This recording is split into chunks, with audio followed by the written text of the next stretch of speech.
Before we get started with part one, I'm going to start in the very beginning, what this symbol means that I came up with. So think of it as a cross, the horizontal line being the baseline of consciousness.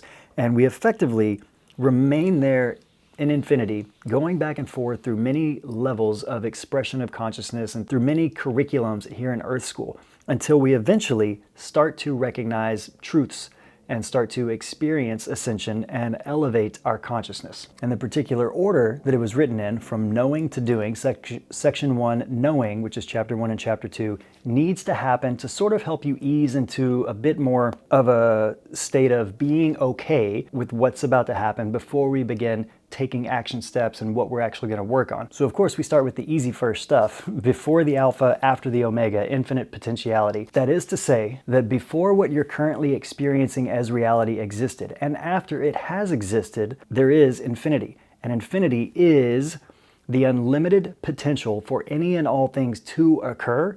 And because they can occur, they do exist as an unmanifested potential. So in the chapter where I discussed the part about imagining your world being 3D pixelated and somebody cutting out a box around you, that is effectively trying to break down what we know now scientifically, that all of the material world, and then if you zoom in further beyond that to the subatomic level, everything is effectively made up of non-material. Material reality is made up of nothing but conscious energy in vibration. And that is what you are as well. All things are made of this conscious energy that is flowing through you, around you, and from you. And it's important to take time to start to grasp that that field of infinite potentiality, that God source space, is also where you are residing right now in this moment. So when we discuss the idea that in any one of those infinite potentialities, as soon as your mind starts to form a picture of what could be,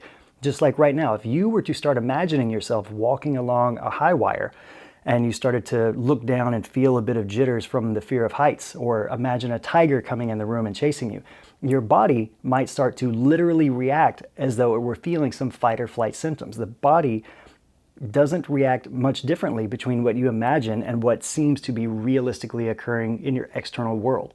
So tapping back into the truth of that your mind decides what's true and what is your mind and where is it located, because it cannot be biologically removed from your anatomy. So that is effectively what chapter 1 is really about, trying to get you to gently detach from what you might consider reality, because at this time, more than likely, your grasp on reality may be shaky anyways, which is why I start the chapter by pointing out you're definitely not crazy.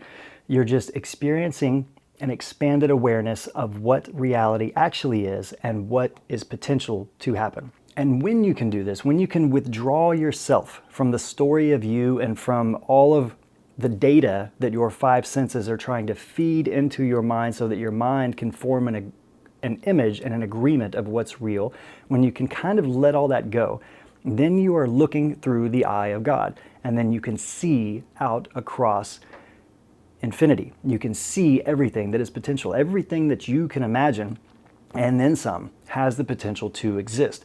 Now, as you look at these things, as you already know, if you've ever gotten in a state of overthinking or a state of anxiety due to imagining things you want to do or need to take care of in the future, your imaginations start to trigger a sense of reality within you, even though you may just be sitting in your room, laying on your bed, scrolling through your phone. As you are looking out across potentialities, anything you look at starts to become played out. It starts to take form. It starts to come to life, whether it's in your imagination or whether it's the life that you're living now. The life you're living now is literally God looking through your eyes, having a first-person experience of a life that is being played out. So again, to summarize, the Alpha and the Omega, before the Alpha and after the Omega, of course, those are biblical terms where God and Jesus refer to themselves as the Alpha and the Omega, which is the beginning and the end.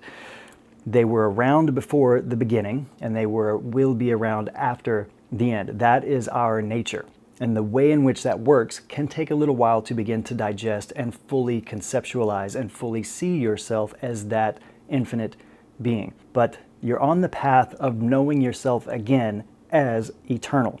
That is why I say that consciousness and reality is a bit like a wave moving back and forth to shore. Reality is you moving from a state of forgetting who you are and fully knowing who you are as one with eternal divinity.